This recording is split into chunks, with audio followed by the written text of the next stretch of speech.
para estar muy atentos a lo que nos van a compartir. Y sin más preámbulos, vamos a hacer la presentación de nuestro conferencista. Es el padre Alejandro Solórzano Uribe.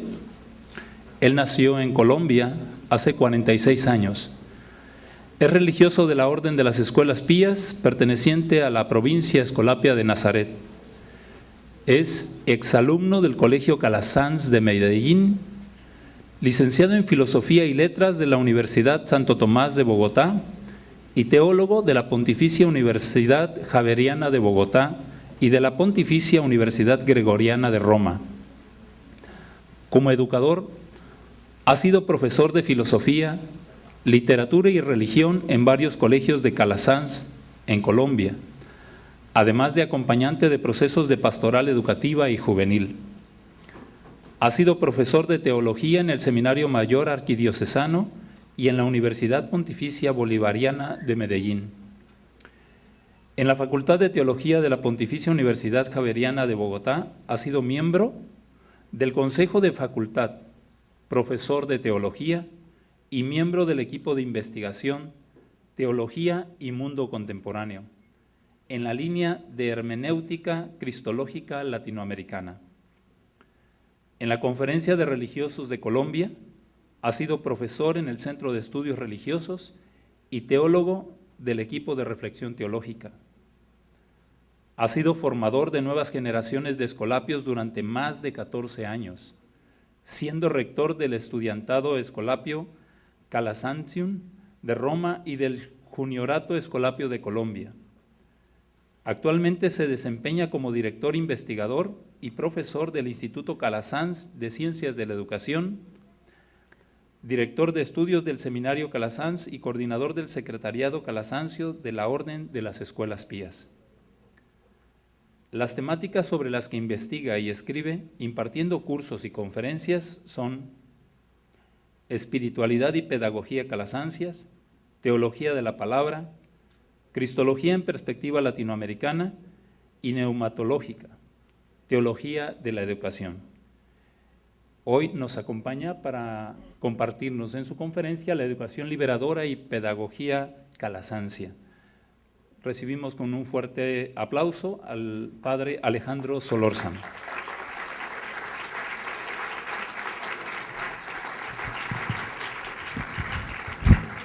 Muchas gracias, Arturo.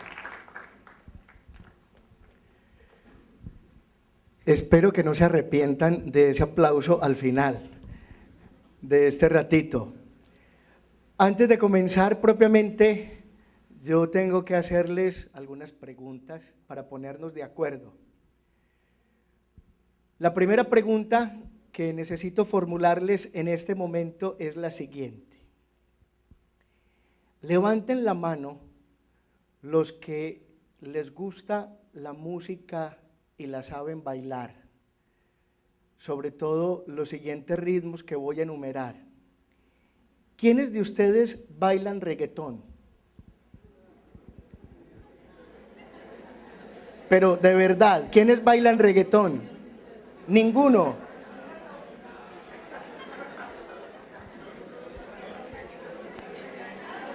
¿Quiénes bailan salsa? ¿Hay alguien aquí que baile salsa? Ah, nos estamos entendiendo. Muy bien. Algunos de ustedes bailan ritmos propios mexicanos, veracruzanos. Sí, por lo menos. Muy bien. Ojo, porque ya los detecté.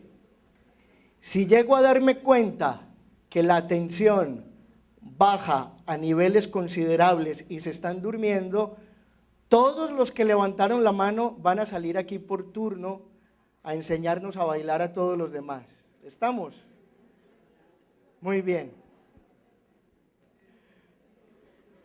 Vamos a conversar un rato sobre San José de Calasanz. Y de verdad espero que esta reflexión sea interesante para todos. Yo no soy un conferencista. Hay personas que saben muy bien pararse en un escenario delante de auditorios inmensos y mantener la atención de las personas.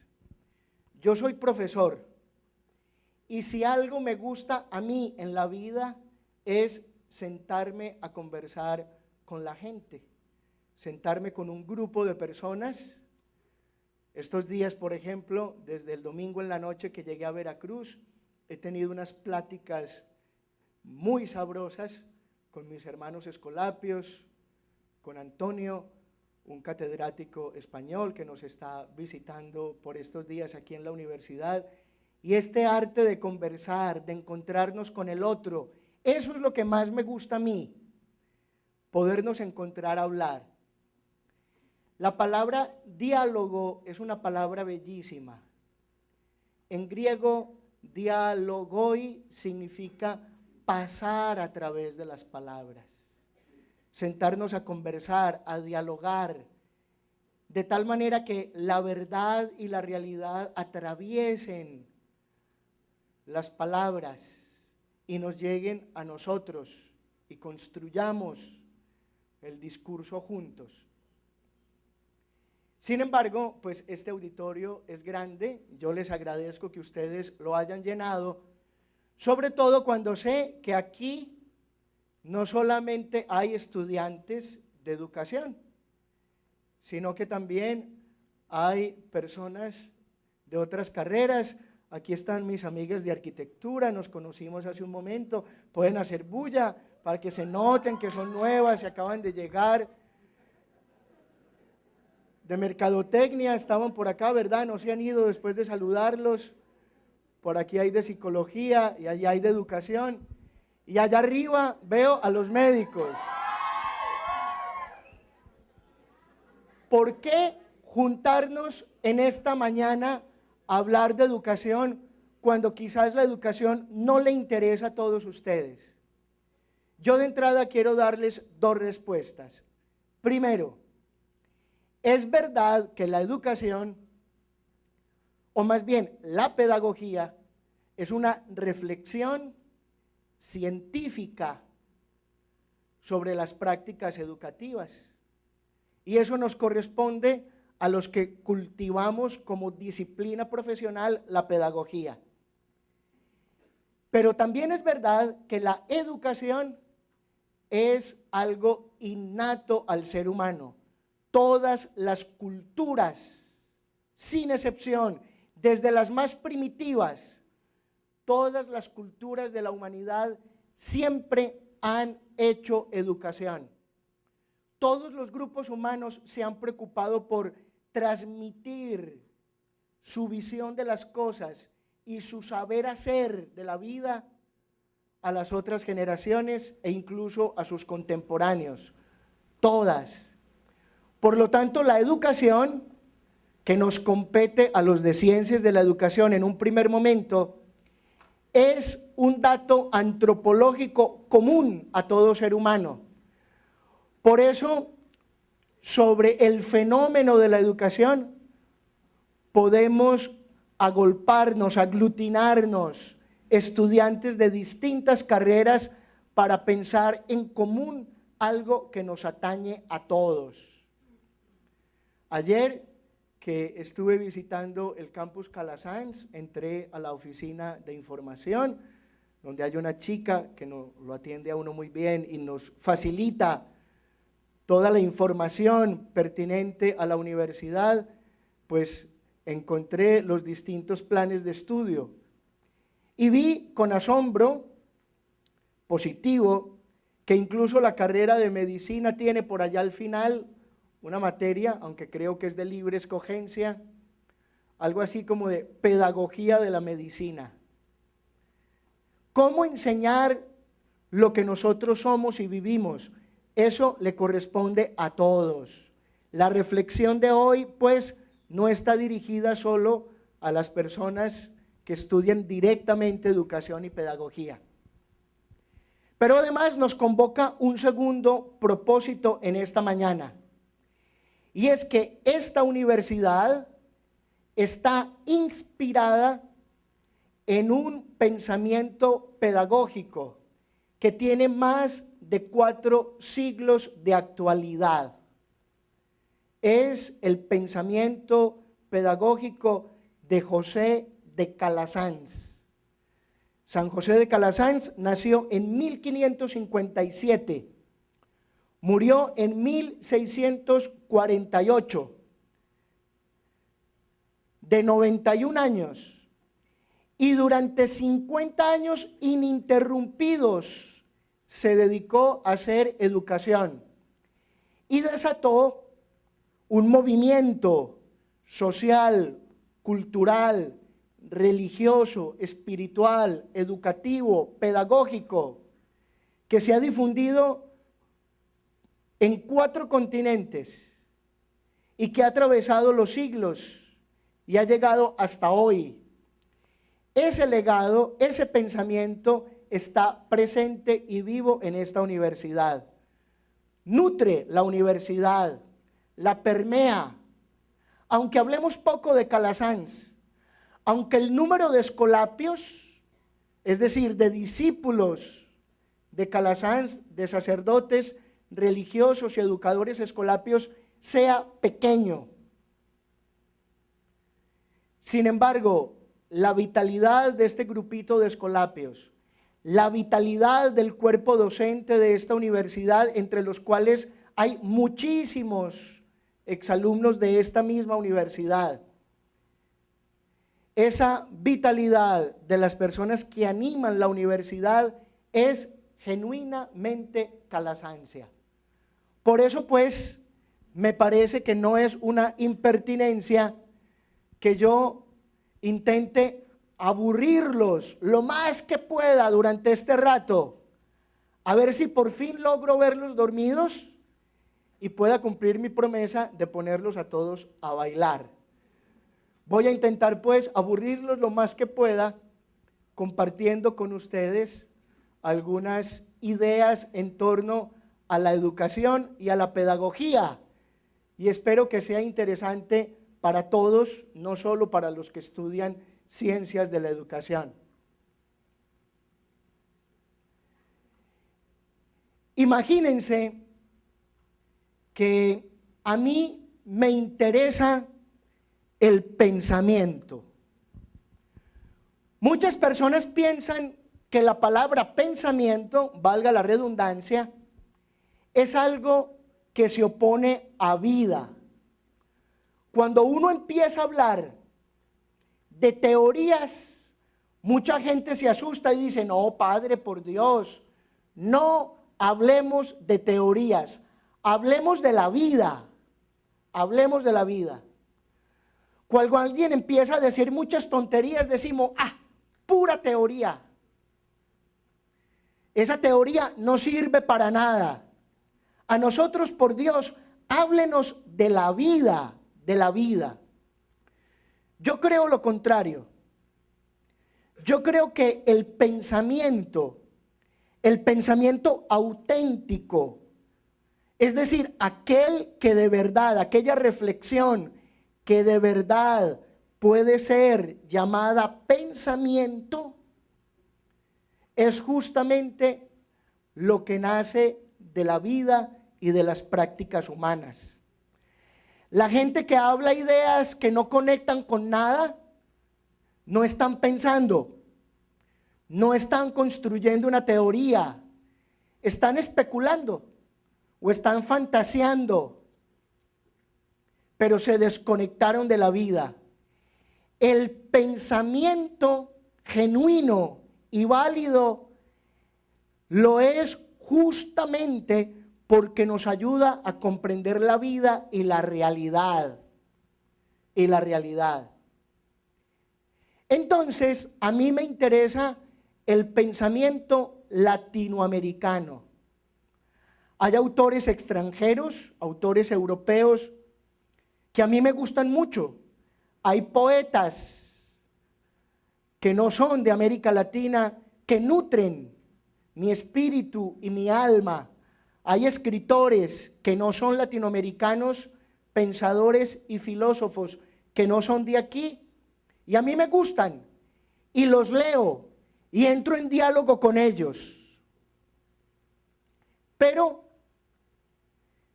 dialogo con ellos para ser yo mismo, para pensar por mí mismo como latinoamericano.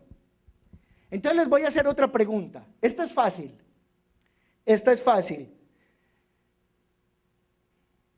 Levanten la mano todos los que son mayores de edad.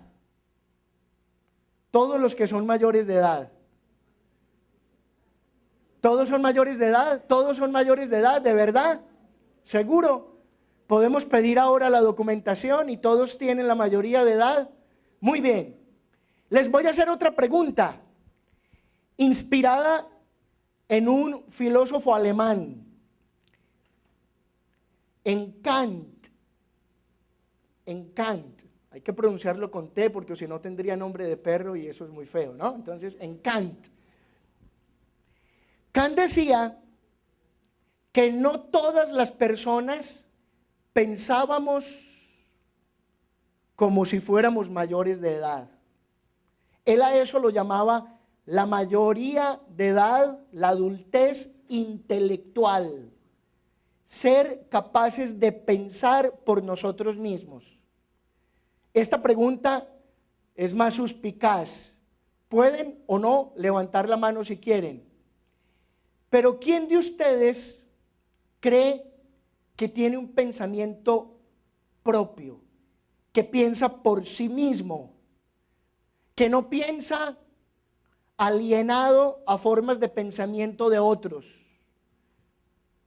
Podríamos decir tímidamente que estamos intentando pensar por nosotros mismos, ¿sí? Que tenemos mayoría de edad intelectual.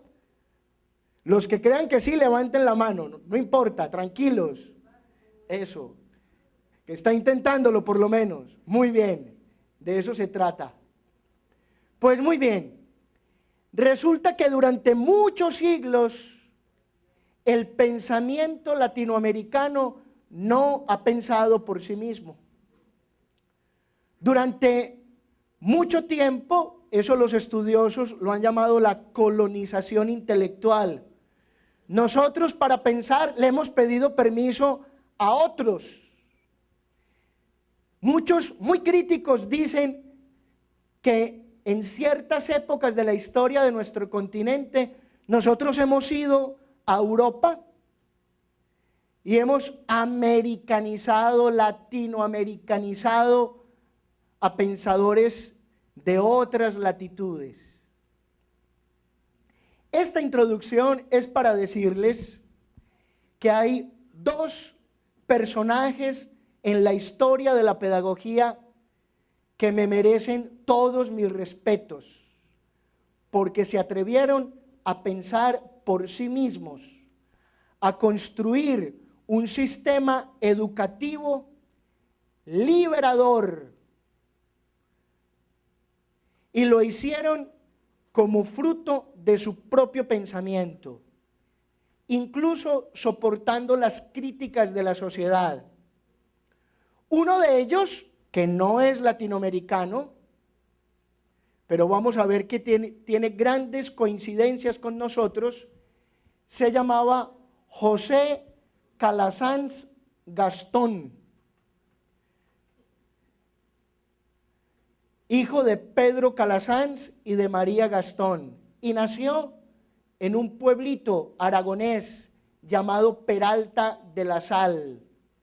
Dicen que por allá en el mes de julio de 1557, la fecha exacta del cumpleaños de Calasanz no se sabe, porque las tropas napoleónicas arrasaron con la sacristía y los archivos del despacho parroquial de la parroquia de Peralta de la Sal.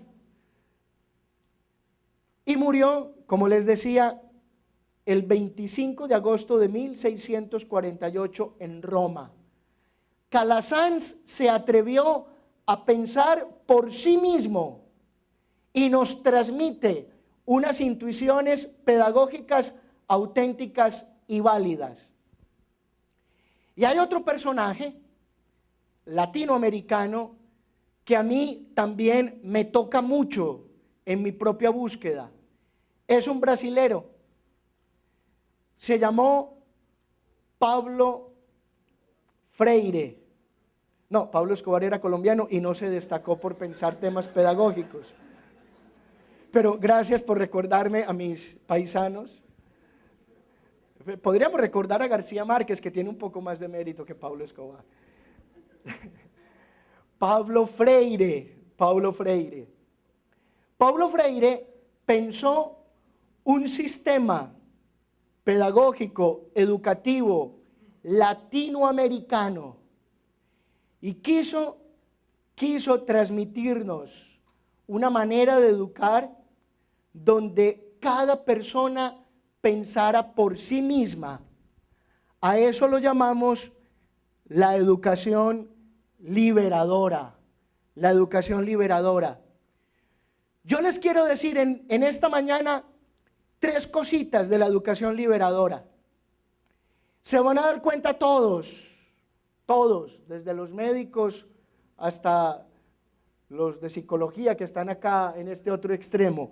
Se van a dar cuenta todos que aunque sea una reflexión pedagógica, tiene que ver con nosotros hoy como estudiantes de esta universidad inspirada en el pensamiento de Calasanz. Miren, la educación liberadora lo primero que hace es tomar una postura crítica ante maneras de enseñar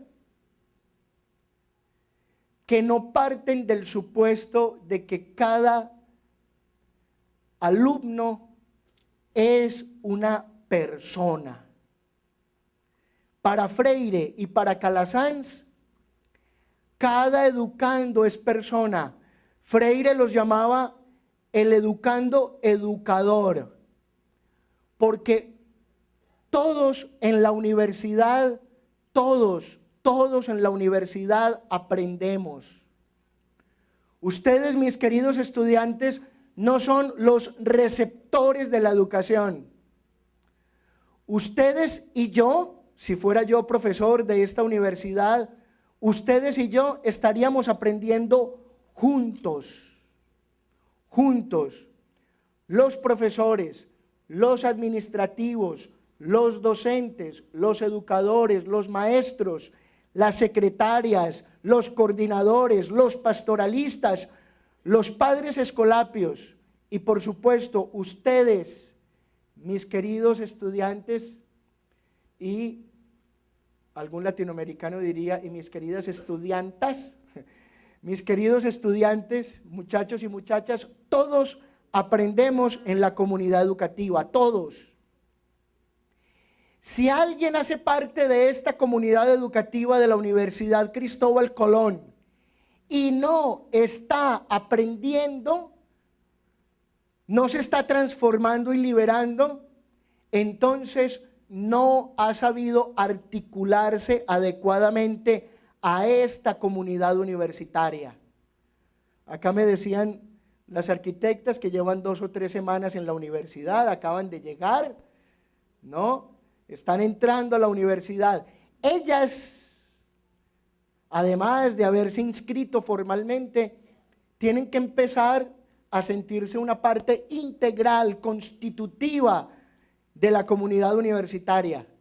Y tienen que empezar ese proceso libre,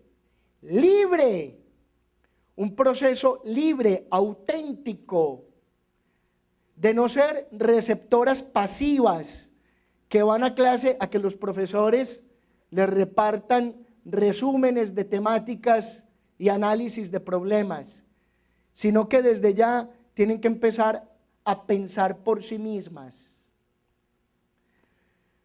No sé, no les voy a hacer levantar más la mano, no sé si hay aquí entre ustedes alguno que esté ya a punto de culminar sus estudios y su paso por la universidad. Esa persona, los que estén ya terminando sus carreras, realmente podemos decir que son representantes de esta universidad y genuinamente calasancios, si de verdad el paso por esta comunidad educativa les ha servido para pensar por sí mismos, Todos pues nos educamos juntos. Y si algo construimos en la universidad, son relaciones. La única manera de aprender y de enseñar es en una interrelación. Y necesitamos transformar las relaciones entre nosotros, porque la relación maestro-estudiante no es una relación de poder, es una relación entre personas. Los educadores, los maestros, no los podemos tratar a ustedes como si fueran personas pequeñitas que algún día terminarán de ser personas. Cada uno de ustedes es persona y cada docente, cada miembro de la comunidad educativa es persona y nos interrelacionamos. Por eso somos una comunidad educativa. Todos somos sujetos del aprendizaje en esta comunidad y todos somos personas. Entonces, lo primero que postula la educación liberadora es que hay que transformar las relaciones de poder. ¿Sí? Las directivas de la universidad no son los que manipulan y someten y oprimen a los otros empleados y a los docentes y por allá en el último lugar a los estudiantes.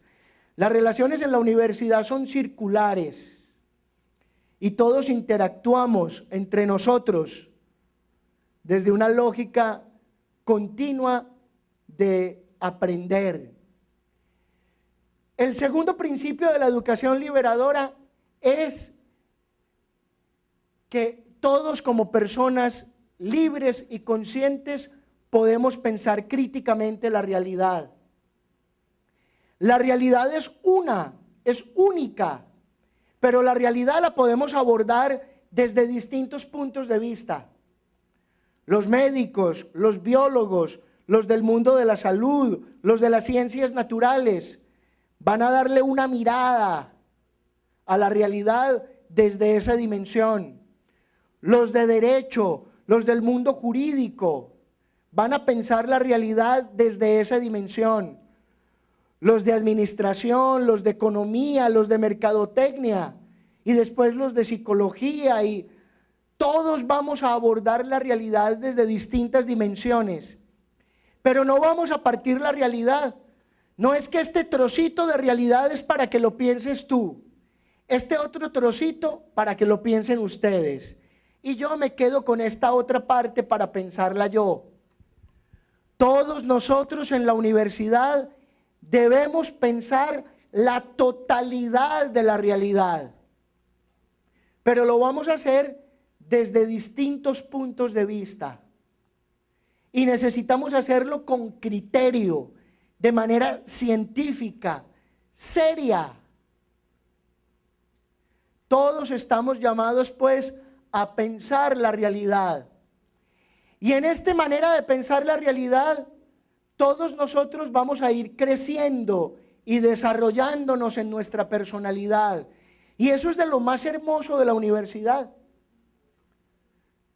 Uno llega a la universidad, qué sé yo, con 19 o 18 o no sé cuántos años y se va de acá con 23 o con 22, qué sé yo.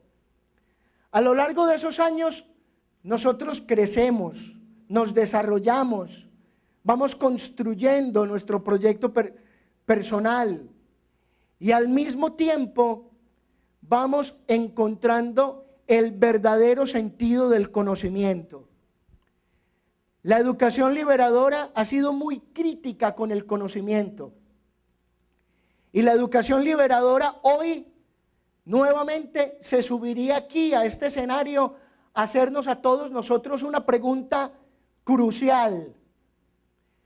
¿Para qué sirve lo que tú has estudiado? ¿Para qué sirve? ¿Cuál es el sentido de lo que aprendes? ¿Salir a oprimir a los demás? ¿Salir a reproducir un mundo injusto, cruel, violento y corrupto? ¿O nosotros vamos a salir, por decirlo en esos términos, a construir humanidad nueva, a reconstruir el tejido social mexicano y latinoamericano. Vamos a salir como profesionales de aquí, en cualquiera de las carreras de la universidad, a transformar la sociedad. Muy bien. Y finalmente, la educación liberadora nos recuerda que la escuela, en este caso la universidad, tiene necesariamente un compromiso con su entorno social. Si la educación no respeta a cada miembro de la comunidad educativa en cuanto persona, si la universidad no transforma las relaciones de poder en verdaderas relaciones interpersonales, si la universidad no nos ayuda a crecer y a construir nuestro proyecto personal, si la universidad no nos ayuda a encontrar el sentido de nuestro estudio, del conocimiento y de nuestras profesiones, y si la universidad no nos ayuda a incidir en la transformación de nuestro entorno social, entonces la educación, lejos de ser liberadora, sería una educación esclavizante. Yo creo que ninguno de nosotros quiere que la Universidad Cristóbal Colón sea una universidad de espaldas a un proyecto universitario, educativo, Calasancio, Escolapio, auténticamente liberador. Por eso, en esta mañana, al pensar desde hace varias semanas, cuando mis hermanos escolapios me invitaron a preparar esta conferencia, a mí me pareció oportuno, espero haber acertado, recordarles algo que en el proyecto institucional de esta universidad está como un elemento esencial. Esta es una universidad en clave liberadora, donde todos somos personas, donde nos interrelacionamos de manera libre y consciente, donde construimos proyectos profesionales para transformar los entornos sociales donde nos vamos a desenvolver como personas y profesionales.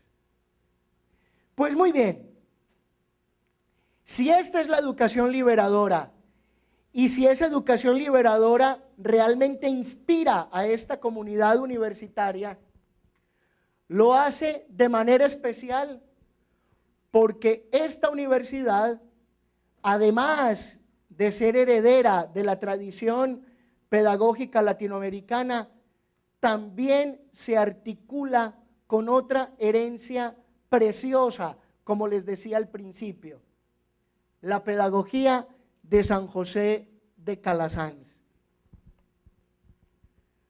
Para poder que esta universidad sea calasanzia, necesitamos impulsar algo que a mí me parece esencial. Y me van a perdonar que aquí ponga otro de los énfasis que quiero transmitirles en esta mañana. Miren, el mundo moderno es absolutamente frenético. Vivimos a grandes velocidades. Ustedes conocen mejor que yo esos fenómenos virales de un tuit que en 20 segundos ha sido reproducido millones de veces. Esa es como una nueva velocidad de la luz en el mundo actual. Vivimos frenéticamente. Nuestra vida se agita a grandes velocidades. Tenemos que hacer cientos de cosas en una semana. Entonces corremos el riesgo, les voy a señalar esta palabrita, ¿la ven? ¿Qué dice ahí? El peligro del activismo. Vivimos en una sociedad tan acelerada que corremos el riesgo de no pensar, de no reflexionar. ¿Y saben qué ocurre cuando no pensamos y no reflexionamos, caemos en un activismo que no tiene sentido y terminamos reproduciendo mecánicamente las ideas y los pensamientos de otros y dejamos de tener mayoría de edad intelectual. A ese fenómeno de no pensar por nosotros mismos, los filósofos lo llaman alienación, enajenación. Yo estoy convencido que en el proyecto educativo de esta universidad, un proyecto educativo liberador y calasancio, de lo que se trata es de formar una comunidad educativa crítica que no caiga en la alienación. Entonces, mis queridos amigos y amigas, sobre todo los que empecé a saludar y con los que ya empecé a conversar un poquito, la única salida para no caer en el riesgo del activismo mediocre es la reflexión, la investigación, la sistematización de lo que pensamos y de lo que hacemos. Y esta es una tarea que tenemos los educadores. Nosotros necesitamos hacerle preguntas a nuestra manera de educar. ¿Por qué enseñamos? ¿Por qué yo soy docente? ¿Por qué enseño lo que enseño? ¿Cómo lo hago? ¿De qué manera? Pero también la práctica me desafía con sus preguntas. Mañana, por ejemplo, en el Día Colón, muchos de ustedes van a ir a espacios sociales. ¿Qué se van a encontrar allí? No lo sé. Lo que sí sé es que la realidad los desafía. Cuando todos ustedes empiecen a hacer sus prácticas profesionales, no sé cómo se llamará eso en cada una de las carreras, cuando ustedes empiecen a proyectar su ser y su quehacer profesional en espacios concretos, en ámbitos concretos de la realidad, esa realidad los va a cuestionar, les va a formular preguntas. Esas son las preguntas que vale la pena investigar y sistematizar. Eso es lo que deberíamos hacer los educadores, dejar que nuestras prácticas educativas nos formulen preguntas. ¿Qué preguntas les formulan a ustedes la realidad? Se trata pues de pensar lo que hacemos y nosotros en la universidad queremos pensarlo desde el horizonte de José de Calasanz, es decir, entrar en diálogo con él. Entonces, para entrar ya como en el nervio de lo que les quiero transmitir, comunicar y expresar en esta mañana, les quiero leer este texto que hace parte del proyecto de vida de los escolapios. Nosotros lo llamamos las constituciones de nuestra comunidad, las escuelas pías. Este es el número 2. Es un texto bellísimo. Les voy a pedir que mientras yo lo leo, cada uno de ustedes también lo lea. Y si se atreven a leerlo conmigo, mejor, mejor. Miren, es un texto bellísimo, que es muy importante para entender la filosofía de esta universidad. Leámoslo. Calasanz, inspirado intérprete de los signos de su tiempo, creó una escuela nueva, en estrecha conexión con el carisma fundacional, primer modelo en la historia de formación integral, popular y cristiana, como medio para liberar a niños y jóvenes de la esclavitud, de la ignorancia y del pecado. Este texto es fundamental para los escolapios. Y si ustedes quieren ser genuinamente calasancios, los invito a que vuelvan sobre él una y otra vez.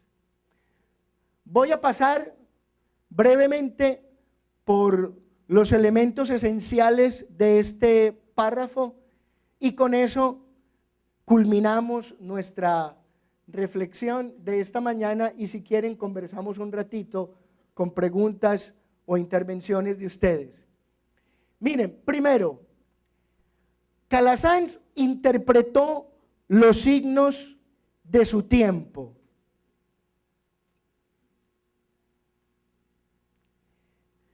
Imagínense que el detonante del proyecto de vida de Calasanz fue el encuentro con la realidad. Calasanz había llegado a Roma, era un sacerdote aragonés. Llegó a Roma por muchos motivos que no les voy a contar en este momento. Y mientras esperaba a que le saliera algo que él estaba buscando, que le dieran un nombramiento, empezó a visitar todos los barrios romanos y tuvo contacto con todas las formas de pobreza de la época. Conoció de frente la realidad y se dejó sacudir y estremecer por ella. Es algo muy distinto de lo que nos puede ocurrir a nosotros hoy. Hace unos años yo celebré un matrimonio en Colombia. Se casó una preciosa colombiana con un joven canadiense. También era guapo, no digo que precioso para que ustedes no vayan a poner en duda alguna cosa mía, ¿no? Entonces me pidieron que yo presidiera la Eucaristía de ese matrimonio. Se casó esta colombiana con este chico canadiense. Él era profesor de inglés, llevaba ya un tiempo largo en Colombia. Y yo recuerdo que después de casarlos yo fui a su casa y estuve cenando con ellos. Y a mí me llamó la atención que este hombre me dijera: nosotros no vemos las noticias. Las noticias colombianas son dolorosas, tremendas. Sí, sobre todo en esa época. Ahora estamos un poco más tranquilos, aunque no del todo, y siguen pasando cosas muy fuertes. Entonces él decía: ¿para qué ver la tele y ver ahí las noticias? Eso me deprime, decía él, me pone mal. Secuestros, extorsiones, masacres. No sé si aquí ocurren esas cosas, me parece que no. En Colombia ocurrían y ocurren todavía. Atentados, muertes violentas, casos de corrupción, una cantidad de cosas que solo ocurren en Colombia, ¿no? Y este hombre me decía: padre, eso es muy feo. ¿Cómo puedo yo cenar después de haber visto las noticias? Y yo decía: es verdad, ver la realidad golpea y nos puede doler, nos indigna, pero eso es sano. Ustedes se imaginan el día que la realidad nos deje de conmover, nos deje de interpelar. Ustedes se imaginan a San José de Calasanz en Roma, pasando por los barrios diciendo: ay, no quiero ver a esos niños que no tienen escuela, no quiero ver a esas familias que pasan hambre, yo no quiero ver a esos pobretones, es un ejemplo, ¿no? A esos pobretones feos, horribles, es un ejemplo, que sea casualidad, no es culpa mía, ¿no? Yo no los quiero ver, son horribles, no los quiero ver, yo no los quiero ver. Si Calasanz le hubiera dado la espalda a la realidad, nunca hubiera encontrado el sentido de su vida. Por eso ser calasancios en un primer momento es encontrarnos con la realidad. Claro que a mí me indignan las malas noticias, pero bendito sea que a mí me indignan. ¿Qué tal que un día yo vea el rostro violento del mundo y eso a mí no me interpele? ¿Qué tal que un día yo venga a México y vea la realidad mexicana y diga: a mí no me importa? Ojalá, iba a decir coger el avión, ojalá agarre el avión rápido y me devuelvo a Colombia. Calasanz se encontró con la realidad y eso le transformó la vida y le ayudó a encontrar el sentido de su propia vocación. Decía el texto, supo interpretar los signos de los tiempos. Se los voy a mencionar rápidamente para que esto no se alargue mucho, después ustedes no comen, se me desmayan, nos toca llamar a los médicos a que hagan prácticas de primeros auxilios. Entonces los voy a mencionar muy rápido. Calasanz supo situarse en su contexto histórico, un contexto muy interesante. El siglo XVI y el siglo XVII es la época del humanismo renacentista, es la época de la nueva ciencia, de Galileo, de Descartes. Fue la época de la transformación de la iglesia a partir de la reforma tridentina. Y fue la época en que las diversas formas de pobreza de las grandes ciudades, en especial de Roma, lo interpelaron. Mis queridos muchachos y mis queridas muchachas, ustedes están pensando por sí mismos en la universidad de tal manera que están aprendiendo a interpretar los signos del tiempo. ¿Cuáles son las coordenadas de la historia en las que ustedes se están moviendo? ¿Qué está ocurriendo en el mundo? ¿Qué está ocurriendo en México? ¿Qué está ocurriendo en Veracruz? ¿Qué está ocurriendo en tu colonia, en tu barrio? ¿Qué está ocurriendo entre tus compañeros de universidad?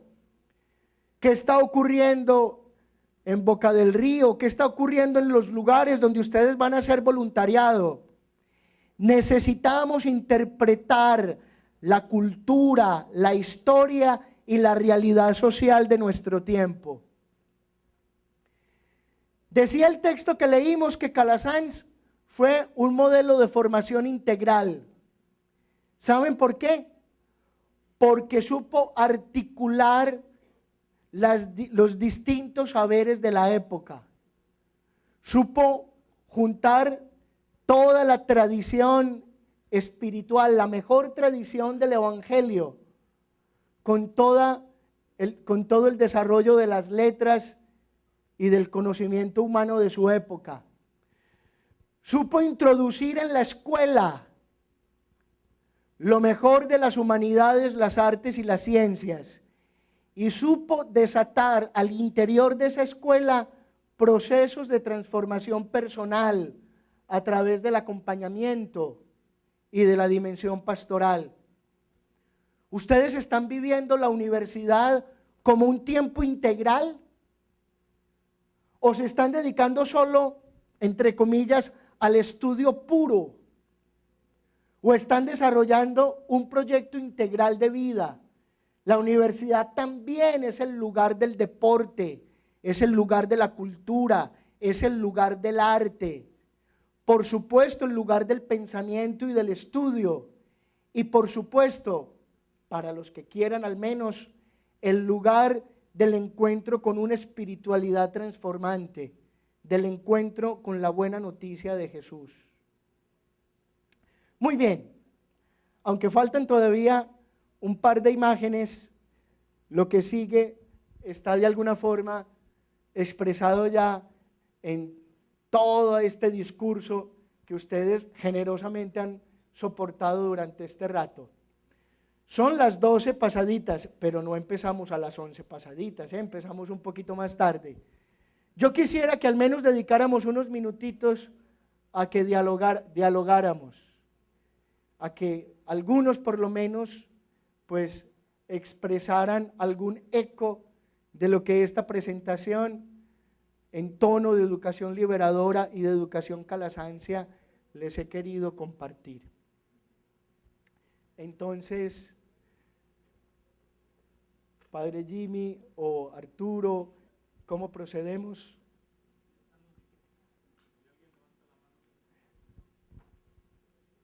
¿Quién quiere levantar la mano, aunque sea para decir, ay, qué pereza, como los gatos? Y si además pregunta o interviene, mejor.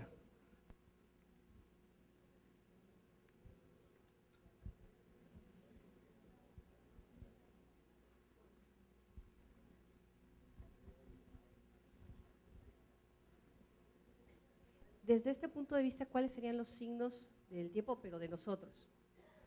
Bueno. Esa es la pregunta que a mí me gustaría que respondiéramos entre todos. ¿Cuáles son los signos? Yo les puedo decir la manera como yo los veo, no es por evadir tu pregunta, y es una pregunta interesante, impertinente, pero no quisiera responderla porque yo no vivo en Veracruz. Es verdad que hay signos en nuestro continente que compartimos y en el mundo que compartimos entre todos, pero me gustaría que fueran ustedes en sus carreras, en sus áreas, en sus clases, desde sus profesiones, ¿cuáles son los signos para un estudiante de medicina? ¿Cuáles son los signos de nuestro tiempo para un estudiante de medicina? Tú eres de medicina, ¿cierto?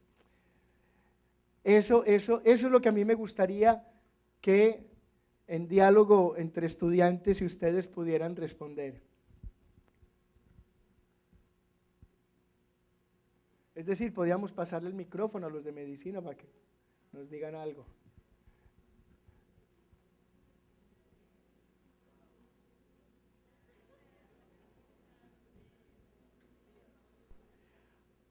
Cuéntenme algún eco, alguna resonancia. No les dé vergüenza. No sean tímidos. Yo quiero escucharlos.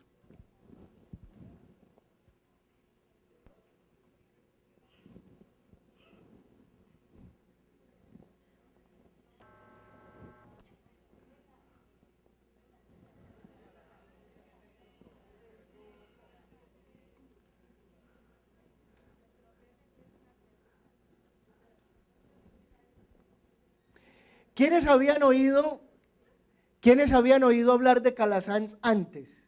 Por lo menos. Eso, sí, sí.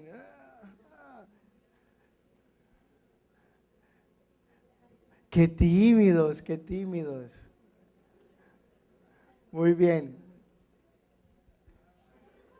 Eso, alguien va a salvar la patria. Alguien tenía que hablar. Eso. Se- ¿Tú qué estudias? ¿Qué estudias tú? Idiomas, para que sepa que también existimos. Ah, perdón. Entonces la realidad también hay que verla desde la dimensión de los idiomas y el lenguaje y la comunicación. Sí. Se puede, se los digo en japonés si quieren algún día. Bueno, se puede decir que Calasanz fue un visionario y también vio más de su barrera porque él aceptó a muchas personas que no eran ni de su religión, bueno, principalmente niños, perdón, para que aprendieran, ya que en esos tiempos pues se puede decir que aceptaban más a alguien católico que a un judío. Él está preguntando algo, quiero dejar en claro que él no había visto la presentación. O sea que lo intuyó. Miren, cuando los escolapios hablamos de educación popular, se refiere a lo que tú estás diciendo. Y es que, imagínense un curita en el siglo XVII que sienta en los mismos bancos de la escuela a niños plebeyos y nobles. En una sociedad como la de la Europa de ese entonces, dividida todavía entre la clase noble, la nobleza y los plebeyos. Calasanz hizo una escuela para plebeyos, para pobres, y fue tan buena que los nobles pidieron permiso para mandar a sus hijos a esa misma escuela. Eso es lo que llamamos la escuela inclusiva. Cristianos y judíos, porque iban niños del gueto judío, y cristianos católicos y protestantes. Ahora sí. Bueno, lo que yo estaba diciendo, no estaba refiriendo de que no haya visto esto, sino que lo que yo quería decir era... Oiga, pero uno que se atreve a hablar y me lo van a chicopalar. No. Sí, porque nadie quiere hablar. Sigue, sigue, sigue. Bueno, Esto se puso bueno, esto se Lo puso que yo bueno. quiero decir que él hizo las bases de lo que tenemos hoy en día de una escuela laica donde todo el mundo tiene derecho a aprender y todo el mundo también podía decidir. Y aparte, lo que él hizo está bien. Por eso mucha gente... Como yo sabía de qué carrera era ella, no lo pregunté, pero para que conste en el acta, ¿qué estudias tú? Psicología, para que estén presentes acá. Ah, y es cubana además. Bueno.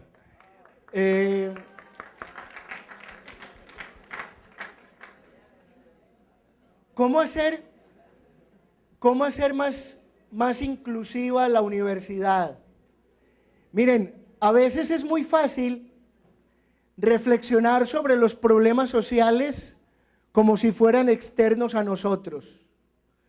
Entonces decimos, hay que pensar en los invidentes, en los minusválidos, en los que tienen limitaciones, cualquiera que sea, pensar en ellos.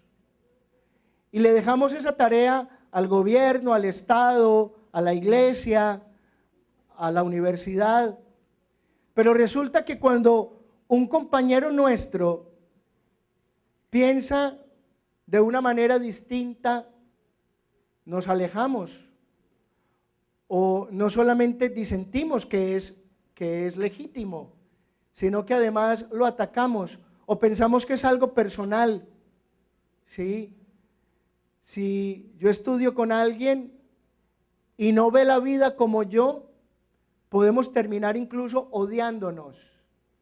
Empezar a respetar el pensamiento y la palabra del otro. Miren, voy a hacer una referencia a lo que nosotros pues hacemos bromas y eso está muy bien, yo el primero, pero fíjense que empieza a hablar tímidamente un compañero y ¿no? Y después, no, que la escuela sea inclusiva. Es muy importante empezar por incluir al compañero que tengo al lado y acoger su voz, su palabra y su pensamiento, aunque yo piense distinto. Pensar diferente no significa ser enemigos. No significa ser enemigos. Y de ahí podemos extenderlo mucho más allá, que es la pregunta o la intervención que nos acaban de formular. 12:15. Y les aseguro que yo no quiero pasar a los anales de la historia de esta universidad como el curita calvito colombiano que vino y los encerró en este auditorio por más de 1 hora y cuarto.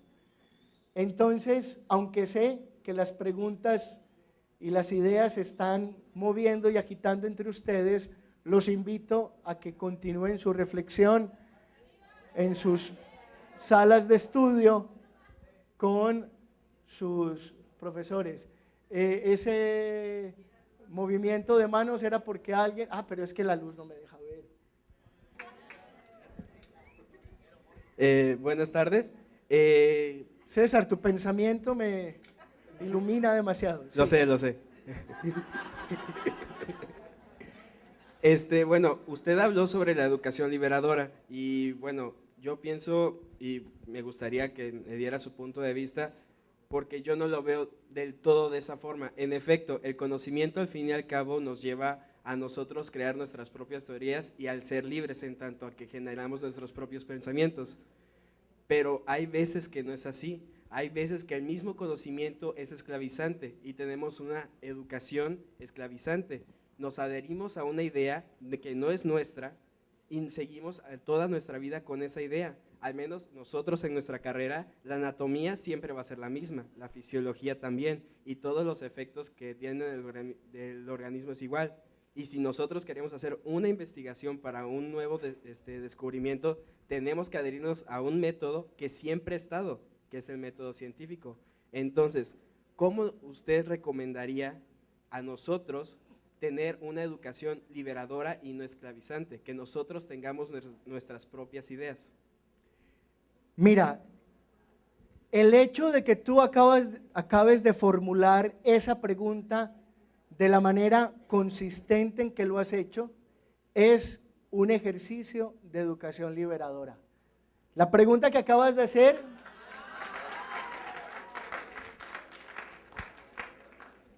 mira cuántas chicas te van a invitar a salir este fin de semana, ¿ves? Me debes un favor con ese eco que acabo de hacer.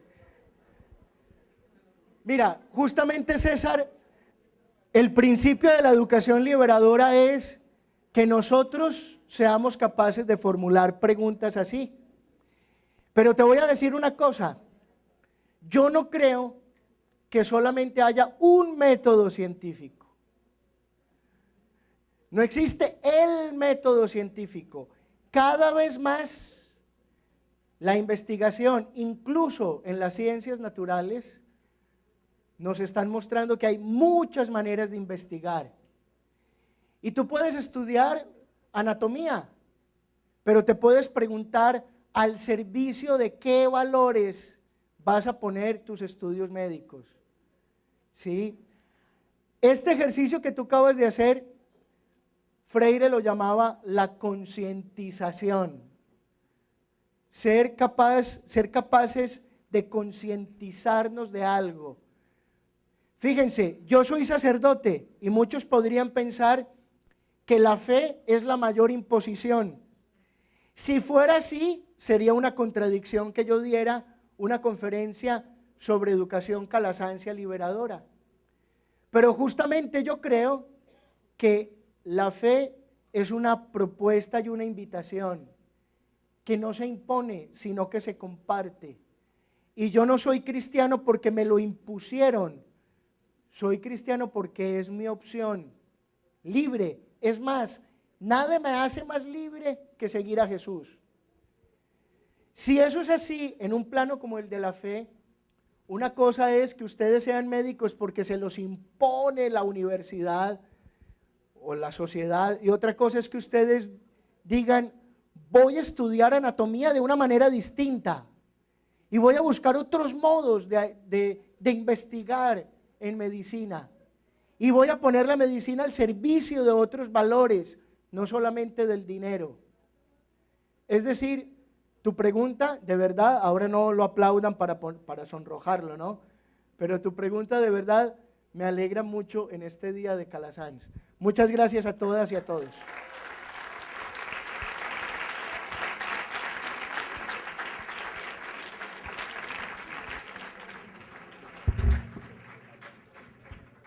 Bueno, pues muchas gracias al padre Alejandro. Le vamos a, aparte de expresar nuestro aplauso, pues también expresarle de manera simbólica nuestro cariño, nuestro agradecimiento, y de parte de la universidad pues le vamos a dar su reconocimiento y unos presentes. Por favor, le pedimos al padre Rudy y a los jóvenes que pasen al frente.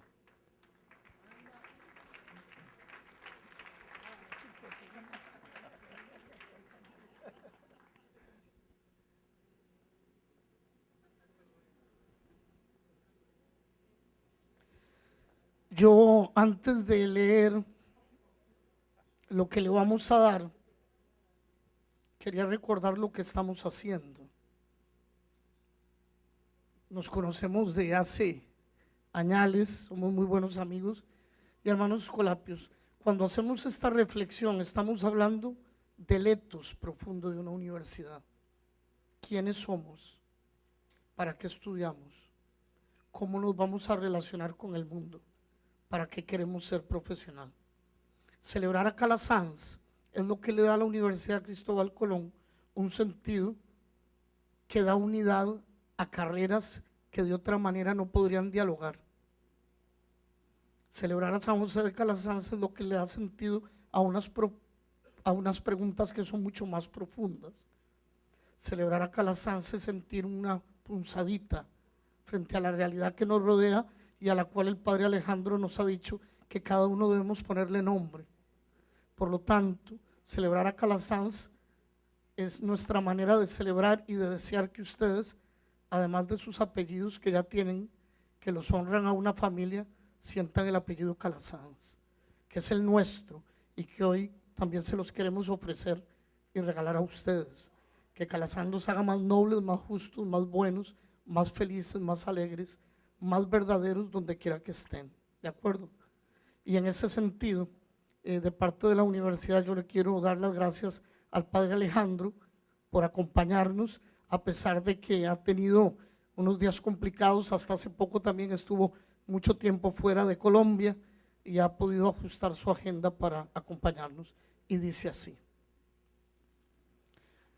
la Universidad Cristóbal Colón extiende el presente reconocimiento al padre Alejandro Solórzano Uribe, querido hermano escolapio y amigo, por impartir la conferencia Educación Liberadora y Pedagogía Calasanzia en el marco de la Cátedra Calasanz, en la ciudad de Veracruz, el 25 de agosto del 2015, de parte de nuestro rector, que no ha podido estar con nosotros, está en España, padre José Manuel Azún, de parte de todos los escolapios y de parte de la comunidad universitaria. Gracias, Alejo.